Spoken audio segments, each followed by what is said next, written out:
Okay. நேத்துலருந்து talk of social media, talk of everyone இருக்கிறது பார்த்தீங்கன்னா, இந்த அஹமதாபாத் ஃப்ளைட் கிராஷ் நியூஸ் தான். இது ஏன் நடந்தது? எதனால் நடந்தது? எப்படி நடந்தது? எதுக்காக நடந்தது? அப்படின்ற விஷயம்லாம் வந்து இந்நேரம் நெறைய சோஷியல் பிளாட்ஃபார்ம் மூலமா உங்களுக்கு நியூஸ் தெரிஞ்சிருக்கும். பட் அத பத்தி நான் எக்ஸ்பிளைன் பண்ண போறதில்ல.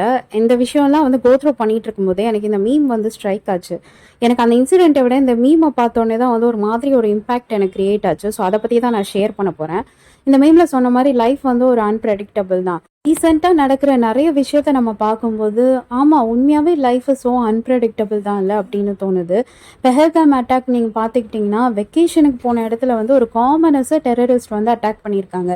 இதுல ப்ளேம் யார் பார்த்தீங்கன்னா, ஃபுல் அண்ட் ஃபுல் டெரரிஸ்ட் தான் அதுக்கு காரணம். அதையே நம்மளால அக்செப்ட் பண்ணிட்டு கடந்து வர முடியல. பட் அதுக்கு அடுத்து பார்த்தீங்கன்னா, ஆர்சிபியோட செலிப்ரேஷன்ல ஸ்டம்பீட் நடந்திருக்கு.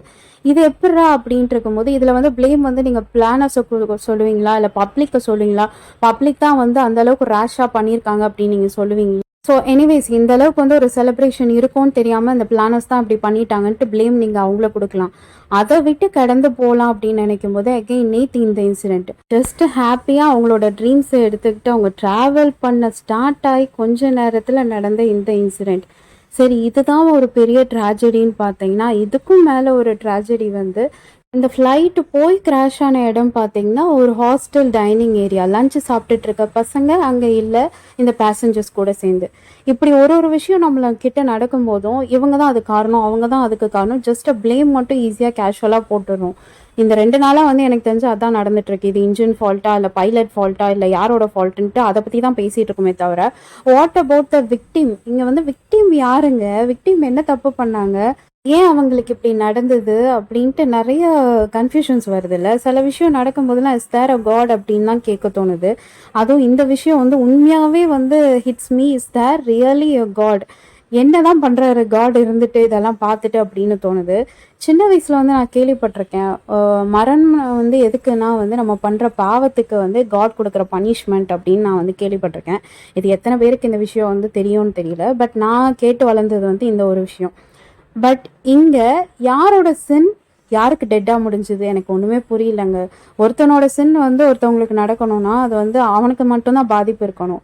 இங்க எத்தனையோ உயிர்கள் போயிருக்கு. சின்ன குழந்தைங்க அண்ட் இங்க படிக்கிற பசங்க என்னங்க பண்ணாங்க? அந்த ஃப்ளைட்ல ஓகே டிராவல் பண்றவங்களுக்கு கூட ஒரு வந்து பயம் இருக்கும். நம்ம சேஃபா வீட்டுக்கு போயிருவோமான்ற ஒரு பயம் வந்து நார்மல் கார் டிராவல்ல நம்மளே டிரைவ் பண்ணி போனா கூட அந்த தாட் வந்து இன்பில்ட்டா வர்றது உண்டு. பட் அங்க டைன் பண்ணிட்டு இருக்க பசங்க வந்து அவங்க நினைச்சு கூட பார்த்துருக்க மாட்டாங்க. இந்த செகண்ட் நம்ம இனிமேல் இருக்க மாட்டோம் அப்படின்ட்டு. இதெல்லாம் ப்ரெடிக்டே பண்ண முடியல. ஃப்ளைட் கிராஷே ப்ரெடிக்ட் பண்ண முடியலன்னா, இந்த ஹாஸ்டல்ல சேர்ந்தது அது இன்னுமே வந்து ஒரு பூம் ப்ரெடிக்டே பண்ண முடியாத விஷயம் தான். நேத்து நடந்த விஷயத்த பொறுத்தவரை யாரை நீங்க ப்ளேம் பண்ணுவீங்கன்னு சொல்லுங்க. எனக்கு தெரிஞ்சு வந்து இது காட்ஸ் டிசாஸ்டர்ன்னு தான் நான் சொல்லுவேன். இங்க ஹியூமன் எரரும் கிடையாது, மிஷின் எரரும் கிடையாது, இன்ஜின் எரரும் கிடையாது. This was the thing. இங்க யாரோட சின் யாருக்கு ரிஃப்ளெக்ட் ஆச்சுன்றதே ஒரு பெரிய கேள்விக்குறி. இதை விட ஒரு மோசமான விஷயம் பார்த்தீங்கன்னா, அவங்க ஓன் ஃபேமிலி மெம்பர்ஸாலேயே ஃபேமிலி மெம்பர்ஸோட பாடியே ஐடென்டிஃபை பண்ண முடியாத அளவுக்கு கொடுமை அங்கே நடந்துட்டு இருக்குது. எஸ், இனி டிஎன்ஏ டெஸ்ட் இதெல்லாம் எடுத்து அவங்க தான் ஐடென்டிஃபை பண்ணாலும் ப்ராப்பரான பாடிலாம் அவங்களுக்கு கிடைக்க போகிறதில்ல. அவங்களோட ஃபியூனரலும் வந்து ஜஸ்ட் ஒரு ஃபோட்டோ ஃப்ரேம் மூலமாக தான் அவங்களால வைக்க முடியுமே தவிர, அவங்களால இந்த அடக்கம் பண்ணுறதோ ஒரு ப்ராப்பர் ஃபியூனரலோ அது கூட கண்டக்ட் பண்ண முடியாது. சில ப்ராவர்ப்ஸ் உண்டு. என்னதான் சம்பாதிச்சு சொத்து சேர்த்து வச்சாலும் அதெல்லாம் போகும்போது கொண்டு போகிறதில்ல, உங்களோட பாடி மட்டும் தான் இருக்கும் அப்படின்னு சொல்லுவாங்க. இந்த விஷயத்தை பொறுத்தவரை அது கூட கொஸ்டின் மார்க்காக தானேங்க இருக்குது. ஸோ இவ்வளோ நடந்ததுக்கு அப்புறமும் ஒரே ஒரு பேசஞ்சர் மட்டும் எப்படியோ சர்வைவ் ஆயிட்டாங்க அப்படின்ட்டு அந்த நியூஸும் வைரல் ஆயிட்டு இருக்கு. டூ யூ திங்க் இந்த ஒரு பர்சன் வந்து பீஸ்ஃபுல்லாக இனிமேல் லைஃப்பை ட்ராவல் பண்ணுவாங்க அப்படின்னு நீங்கள் நினைக்கிறீங்களா? அவங்க மைண்டில் எவ்வளோ பதட்டம் டெய்லியும் இருக்குன்றது அந்த பர்சனுக்கு மட்டும்தான் தெரியும். இப்படி ஒரு அட்வென்ச்சரஸான திங்கை க்ராஸ் பண்ணி அவங்க வந்திருக்காங்கன்னும் போது என்ன சர்வைவ் ஆனாலுமே வந்து டெய்லியும் அந்த சர்வைவல் ப்ரெஷரோட தான் அவங்க லைஃப்பை ட்ராவல் பண்ண வேண்டியது இருக்கும். அண்ட் நிறைய மீடியாவில் வந்து ஃப்ளைட்டோட கன்ஸ்ட்ரக்ஷன் பற்றி அதை ப்ளேம் பண்ணிட்டு இருக்காங்க. அண்ட் ஏர் இண்டியா லாஸ் ஆன ஒரு ஒரு ஃபேமிலிக்கும் பர் ஹெட் ஒரு காம்பன்சேஷன் ப்ரொவைட் பண்ணுறதா சொல்லியிருக்காங்க. ப்ளஸ் அந்த மெடிக்கல் காலேஜையும் வந்து ரெனோவேட் பண்ணி கன்ஸ்ட்ரக்ஷன் பொறுப்பையும் அவங்க எடுத்துக்கிறதா சொல்லியிருக்காங்க. Whatever happens, loss is loss தானே. Okay fine. இப்போ நான் அதுக்கு இந்த வீடியோ வந்து பைலப் பண்ணி போடுறேன் அப்படின்னு பார்த்தீங்கன்னா, லைஃப் அன்பிரடிக்டபிள் தான். இந்த ஒரு கதை கூட சொல்லுவாங்க. ஒருத்தன் வந்து வீட்டை விட்டு வெளியே போனால் இறந்துருவேன்றதுக்காக வீட்டுக்குள்ளேயே வந்து உட்காந்துருந்தானா. பட் கடைசியில் வந்து ஃபேன் அவன் தலை மேலே விழுந்து அவன் செத்துட்டான். அப்படின்னு ஒரு ஃபேண்டசி ஸ்டோரி வந்து எத்தனை பேர் கேட்டிருக்கீங்கன்னு தெரியல. நேத்து நடந்த இன்சிடென்ட் வந்து ஆக்சுவலி அப்படிதான் நடந்திருக்கு. ஸோ அடுத்த செகண்ட் நம்ம லைஃப்ல நமக்கு என்ன நடக்கும்னு தெரியாது. நம்ம ஃபேமிலிக்கு என்ன நடக்கும்னு தெரியாது. இந்த மாதிரி ஒரு லைஃப் ஸ்டைல ட்ராவல் பண்ணிட்டு இருக்கும்போது, நம்ம மண்டைக்குள்ள நம்மளே தேவையில்லாம வந்து நெறைய ஸ்ட்ரெஸ் ஏத்திக்கிறோம் பார்த்தீங்களா? ஒரு சின்ன ஈகோவா இருக்கட்டும், பெட்ரேயலா இருக்கட்டும், லவ் பிரேக்கப்ஸா இருக்கட்டும், ஃபெயிலியரா இருக்கட்டும், இல்ல காசு சம்பாதிக்க முடியாத நிலைமையா இருக்கட்டும், லோன்லினஸ்ஸா இருக்கட்டும்.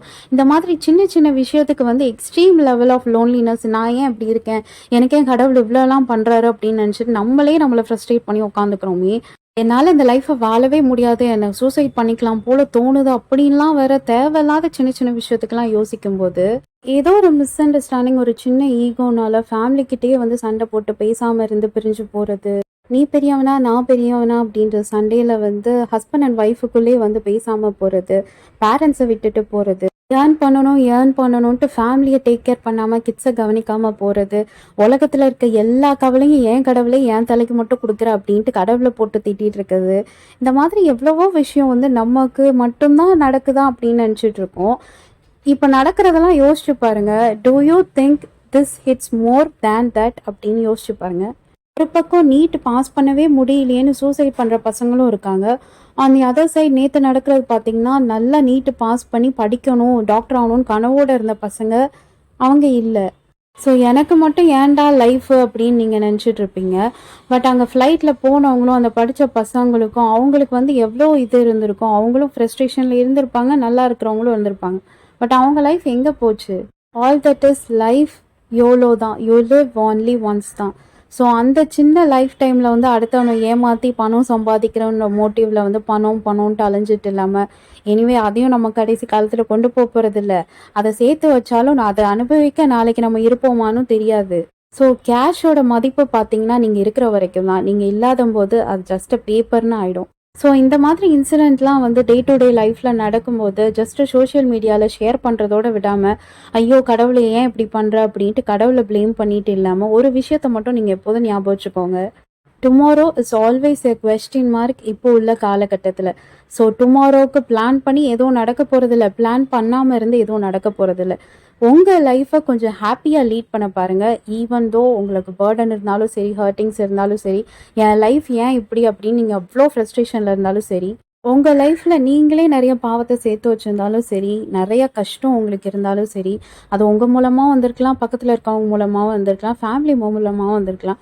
எதுவாக இருந்தாலும் ஜஸ்ட் கெப்ட் அசைட் அண்ட் லைஃப்பை கொஞ்சம் ஹாப்பியாக வாழ பாருங்கள். சின்ன சின்ன விஷயத்துக்கும் என் லைஃப் ஏன் இப்படின்ட்டு அப்படியே உடஞ்சி உட்காராமல் ஜஸ்ட் மூவ் ஆன். எது நடந்தாலும் பரவாயில்ல. ஈகோவா, சண்டையா, கோவமா, யாராச்சும் உங்களை ஏதாவது பண்ணிட்டாங்களா, உடனே வந்து ரிவெஞ்ச் எடுக்கணும், இது பண்ணணுன்ட்டு அப்படியே போகாமல் அவன் என்ன நினைப்பான், இவன் என்ன நினைப்பான்னு இந்த 4 பேருக்காக உங்கள் லைஃப்பை புட் டவுன் பண்ணாமல், ஏதோ எந்திரிச்சோம், சாப்பிட்டோம், தூங்கணும், ஏர்ன் பண்ணோம், ஓடணும், சம்பாதிச்சோன்ட்டு இப்படி ஒரு ரொட்டீன் லைஃப் ஸ்டைலில் இல்லாமல் just learn to live your life peacefully. யாரும் உங்கள் லைஃப்காக வந்து நிற்க மாட்டாங்க. நீங்கள் நினைக்கிற அந்த 4 பேர் வந்து கடைசி வரைக்கும் உங்கள் லைஃப்பில் உங்கள் பேர்டனை சுமக்கிறதுக்கு அவங்க இருக்க மாட்டாங்க. எனிவேஸ் அட் லாஸ்ட் நீங்கள் மட்டும்தான் உங்கள் லைஃபுக்கு. ஸோ உங்களுக்கு நடக்கிற சின்ன சின்ன விஷயத்தையும் அப்படியே மண்டையில் போட்டுட்டு ஓவர் திங்க் பண்ணி ஸ்ட்ரெஸ் பண்ணிக்காமல் just learn to live your life peacefully. Because life is so unpredictable and life is short to.